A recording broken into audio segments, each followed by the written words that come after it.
We are back with the Screen Team right here on KWOC. Thanks for listening on your radio dial, but also thanks for watching as well. We've got, of course, our official YouTube Screen Team channel, and we're all over social media. We're on the Facebook, we're on the Twitter, no Instagram because I've got a flip phone. The Twitter? Yeah, so no Instagram yet. I'm but on the Twitters. Are you I'm on the Twitters, but I forgot. Hey, my dad No, called, I forgot my handle and login and all of that. You forgot your Twitter handle? I don't remember the Twitter's handle. Mine's Jamie Hickson. It's real easy. You're on Twitter too, Jamie? Yeah. Dude, I gotta follow you. Yeah. Sexy silver fox. I say something. Sexy silver fox. I don't know what it is. His is at real sexy silver fox. No. Well, guys, we've got Jamie, we've got Jerry here on the panel, and we're getting ready to review a movie which is called Miles Ahead. And this is a movie about Miles Davis. And you guys are both musicians, correct? Yeah. Awesome. I've been Last I checked. Oh, but you guys like Miles Davis, right? Yeah. Yeah, man, Yes, that bitch's brew album is good. It's just brew album. It's a good one. It is, man. It is. It is. I like the funky psychedelic Miles Davis stuff. I'm not the world's biggest jazz fan. This is the Silver Fox. You should go with that, man. I should. Silver Fox. Silver Fox, right here at KWC. Miles Ahead deals with usually when you see these biography kind of movies, they deal with when the artist was born and how he made it famous and the struggles and this and that. But this particular movie doesn't really dive into that. It kind of focuses on one period of his life, and it kind of goes back and forth, but you don't see the young Miles Davis too much in this film. What were your guys' initial thoughts on Miles Ahead? Were you guys fans of it, or is this one that people can step away from? What do you think? I'll go with this. Please go first, If Jerry. our soon-to-be president wants to drain the swamp, he can start with this movie.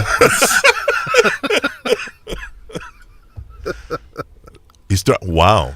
Yeah. Is it a member of Congress? No.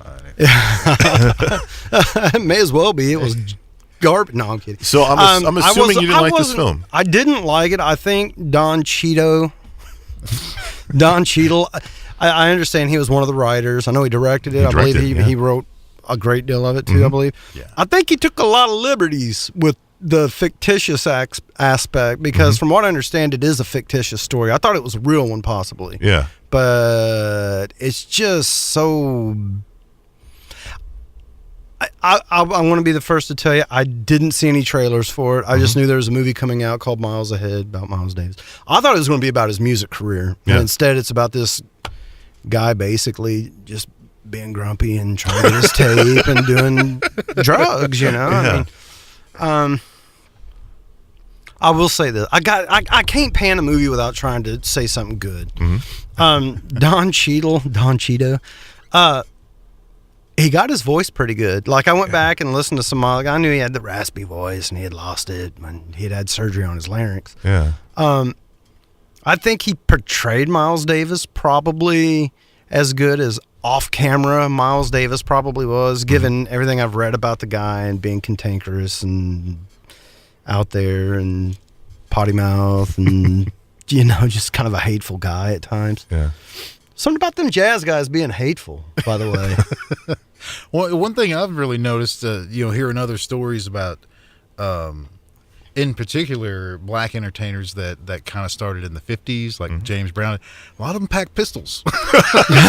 Hey! And probably for good reason, Well, depending on where they played and stuff like that. Yeah, But I remember reading a story about James Brown in particular, where him and another singer got into like a feud or whatever, and shotguns were whipped out at a club, and some people got peppered, and his manager was paying people off, and Chuck Berry and Little they Richard. I all heard about them having like when the Beatles toured with Little Richard, I believe, or maybe it was the Rolling Stones that were open for Little Richard. I'm trying to remember. I think it was the Stones. Yeah, and they were like, that's where we learned to carry.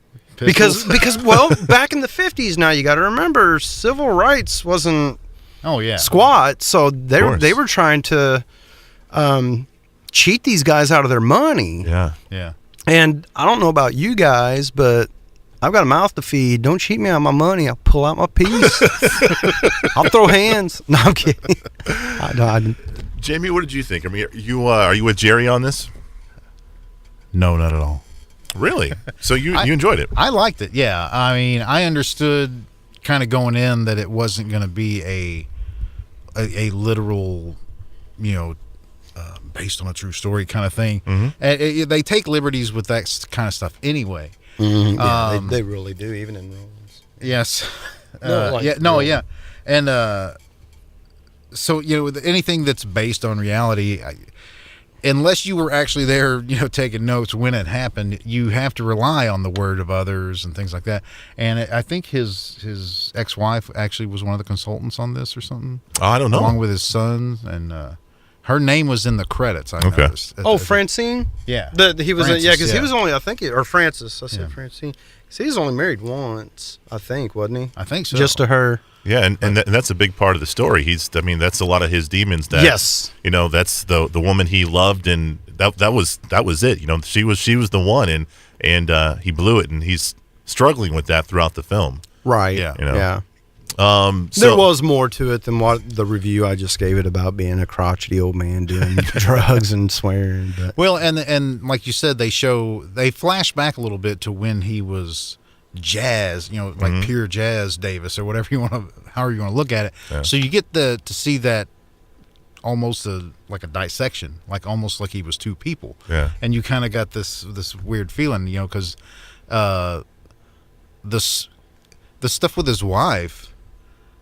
I've never read enough about him to know if that kind of stuff actually happened, if, that's the way that he drove her away and things like that. But it makes it look like he started to suffer from mental illness, And I'm sure the drugs didn't help. No, of course not. Well, 5 years of isolation is a pretty good indicator. I mean, if what I know about mental illness, which is little, is any indication, I mean, isolation's a huge, huge thing, Yeah. and especially with people that are addicts and, the shame that goes with that, and thinking that you're getting progress done and you're just spinning your wheels, because you're looking for the next fix or whatever. Yeah, I think I'm kind of in the middle with this particular film with you guys. I was expecting more. I wanted more, so I was disappointed in this film, but there was some points of the film where I really, really enjoyed, especially, whenever there was a music piece of Miles Davis in the film. Yeah. That's what drew me in. That's what I was like, when they kind of show the flashbacks of young Miles Davis and he's at the jazz bar or whatever, and, it's black and white in the spotlight, that drew me in. I was like, man, I want more of that. I want to be there. Yeah, and I would, and not to sound weird or anything, and God knows I'm not trying to offend anyone. I'd seen the cover of it, and I could tell by the long jerry curl, and it was going to be more of that rather than the cropped hair 50s, the kind of blue 40s, face. 50s. Right. Yeah. But man, those pieces that you're talking about that drew you in, I wish they would make a movie about just that. Yeah. Yeah. Not that the other, because I like the funky stuff, like I said in the beginning, but I think it would be cool to see a more autobiographical. I agree. Well, and part of the thing is there's a lot of things that have been written about him as far as biographies and whatnot. And everybody knows about him and John Coltrane and things like that. So that stuff's kind of peppered in the movie because it's almost like common knowledge if you know enough about him. Right. So I see why they steered it in a different direction and try to show you what they thought was going on inside his head, I guess. What did you guys think about Ewan McGregor? He plays kind of a shady, journalist. I thought he was great. I liked him. I liked his character. Yeah. Yeah. I had that. My one big quibble is actually something that, like, I'm being a music nerd. Mm-hmm. The drum set was not historically accurate. Really? It was not. You think that'd be something they would be able to get right? I kind of thought it would. Because especially when they flash back to the 50 stuff. Mm-hmm. And Cheadle being as involved in it as he was, I figured that would be something that would be pretty spot on. I don't know much about Don Cheadle outside of he's an actor. Does he play music? Would he know something like that? Yeah, he does play music. Oh, okay. Because he composed a few of the interlude pieces that are in the movie. Oh, wow. Cool. If you look at the credits at the end, there's 3 or 4 pieces that he either wrote or co-wrote. See, this is why I have you guys on here, man. Man, I'm noticing a fountain of knowledge. I'm noticing a trend in these music movies too. Like the last one we watched was that Brian Wilson movie. Yeah. What was it? Love and Mercy. Love and Mercy. Yeah.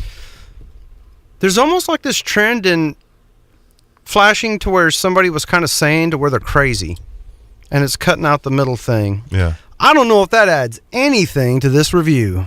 It does now.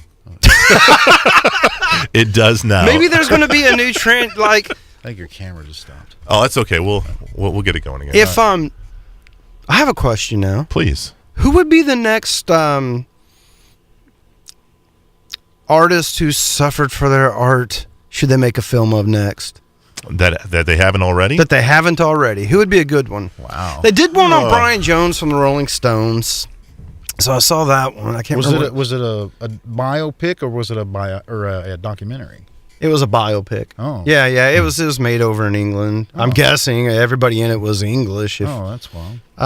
Yeah, I saw it on like some offshoot Roku channel. They keep talking about doing a Janis Joplin. I was getting ready to go there, but that one's in the can. Really? Again? They had Amy Adams tied to play Janis Joplin, and it just something isn't working out with the music rights and stuff like that. So they're struggling to get that done. So, but yeah, Janis Joplin would be cool. Man, who else? Man, I mean, because when you think about it, they've kind of hit all the major big ones. I mean, they've done Kurt Cobain and The Doors. They've done Hendrix. And a couple of times. Yeah. Oh man, have they done anything with Grateful Dead, Jerry Garcia, anything like that? Yeah, were any of those guys really tortured artists? I don't think so. Right. I think they were too stoned to be tortured. I think they were too much on that jazz lettuce to be, you know what I'm saying? Jazz lettuce. They were on that jazz cabbage. They were too... Oh, man. Good stuff. All right, guys, before we go, is this movie just strictly for people who like jazz? Do you have to be into music to like a movie like Miles Ahead? I don't think so. Okay. Yeah, I don't think so at all. I just personally had an expectation of it being something else, and that's on me for not having done my homework and understanding what the movie was even going to be about. If I were to rewatch it again just to watch a movie, I would see it differently. Okay. All right. The movie is called Miles Ahead. You can find it on DVD. We got more reviews coming up after the break right here on KWOC.